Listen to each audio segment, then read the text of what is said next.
જય માતાજી. હું જલધારા પંડ્યા. શારદીય નવરાત્રિ એટલે શું?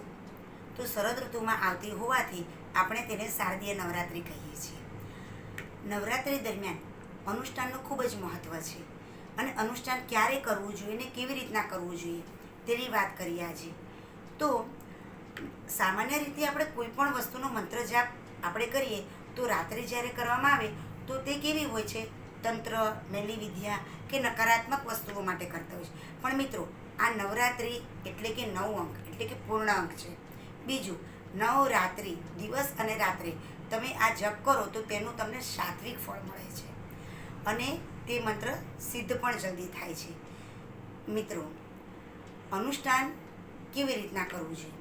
તો તમારે ખાસ જે માતાજીનું અનુષ્ઠાન કરવાનું હોય તે માતાજીની મૂર્તિ અથવા તો ફોટો જોઈએ. માતાજીનું સ્થાપન પણ જોઈએ. આ સ્થાપના કર્યા પછી આપણે મંત્ર, પૂજા, અર્ચન તેમજ વિશ્વંભરી સ્તુતિ, થાળમાં દરરોજ માતાજીને મિષ્ટાન આપવું યોગ્ય રહે. ત્યારબાદ આપણે જે નક્કી કર્યું હોય તે મંત્રનું પઠન કરવું છે. મિત્રો, અનુષ્ઠાન દરમિયાન અમુક નિયમ પાળવાના હોય છે, જેમ કે બ્રહ્મચર્યનું પાલન કરવું, તામસી આહાર ના લેવો એટલે કે લસણ, ડુંગળી, માંસ, મદિરાનો ત્યાગ કરવો. મિત્રો, અનુષ્ઠાન દરમિયાન વ્રત ઉપવાસ કરવું, સત્ય બોલવું, આ વસ્તુ ખૂબ જરૂરી છે. મિત્રો, હવે અનુષ્ઠાન કોનું થઈ શકે? તો મિત્રો, નવરાત્રિ દરમિયાન તમારી કુળદેવી છે એ કુળદેવીનું તમે અનુષ્ઠાન કરી શકો છો. તે સિવાય ગાયત્રી અનુષ્ઠાન પણ શ્રેષ્ઠ રહે છે. તેમાં ગાયત્રી ચાલીસા, ગાયત્રી મંત્ર. હવે કોઈ અનુષ્ઠાન દરમિયાન તેના નિયમ હોય છે, જેમ કે દરરોજ કેટલી તમે માળા કરી શકો છો, કે દરરોજ તમે કેટલી સ્તુતિ કે એનો તમે શ્લોક કરી શકો છો, કે એની ચાલીસા કરી શકો છો. એ નિશ્ચિત સંખ્યા દરરોજની હોવી જોઈએ, કેમ કે 9 દિવસ દરમિયાન તમારે એક જ સરખું કરવું જોઈએ. ગાયત્રી અનુષ્ઠાન. ત્યારબાદ જે વિદ્યાર્થી વર્ગ છે અથવા તો જેને વિદ્વાન થવું છે અથવા તો જેને એક જ વિષયમાં પારંગત થવું છે તેવા વ્યક્તિએ માતા સરસ્વતીનું અનુષ્ઠાન કરવું જોઈએ. ઓમ એમ સરસ્વતી નમઃ અથવા તેનું સ્તોત્ર, સરસ્વતી કવચ પણ કરી શકાય છે. માતા ચામુંડાનું અનુષ્ઠાન કરો અને મંત્ર ઓમ એમ રેમ ક્લીમ ચામુંડાય વિચ્ચે નમઃ આ મંત્રનું બોલી અને અનુષ્ઠાન કરી શકાય છે. જેને વાણીમાં સિદ્ધિ જોઈએ છે અથવા વાણીનો પ્રભાવ જોઈએ છે તો માતા બહુચરા માતાનું તમે અનુષ્ઠાન કરી શકો છો, જેમાં આનંદનો ગરબો ફક્ત 3 વાર બોલશો તો પણ તમારા માટે એ અનુષ્ઠાન જ ગણાશે. મિત્રો, જેને આર્થિક સ્થિતિ સારી કરવી હોય, સમૃદ્ધિ કરવી હોય તો માતા મહાલક્ષ્મીનું અનુષ્ઠાન કરી શકાય છે.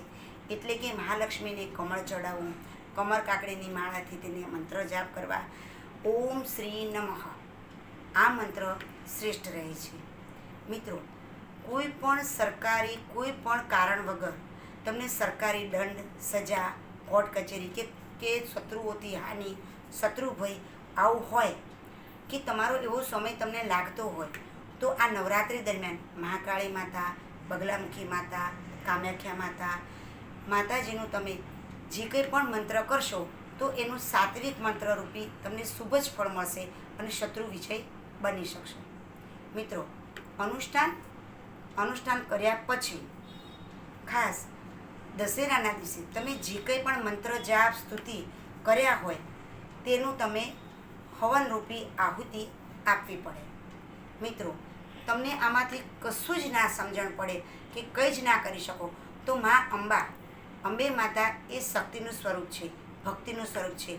શારીરિક અને માનસિક આરોગ્ય માટે આ માતાજી અંબે માતાનું અનુષ્ઠાન પણ શ્રેષ્ઠ રહે છે. તેમાં કશું જ નહીં, પણ ફક્ત દરરોજ 5 ગરબા માતાજીના સ્થાપન આગળ બેસીને ગઈએ તો પણ એક અનુષ્ઠાન જ ગણાય છે. મિત્રો, આપને મારો આ વિડીયો સારો લાગ્યો હોય તો મારી ચેનલને સબસ્ક્રાઈબ કરજો, લાઈક કરજો અને કોમેન્ટ કરવાનું ભૂલતા નહીં. જય માતાજી.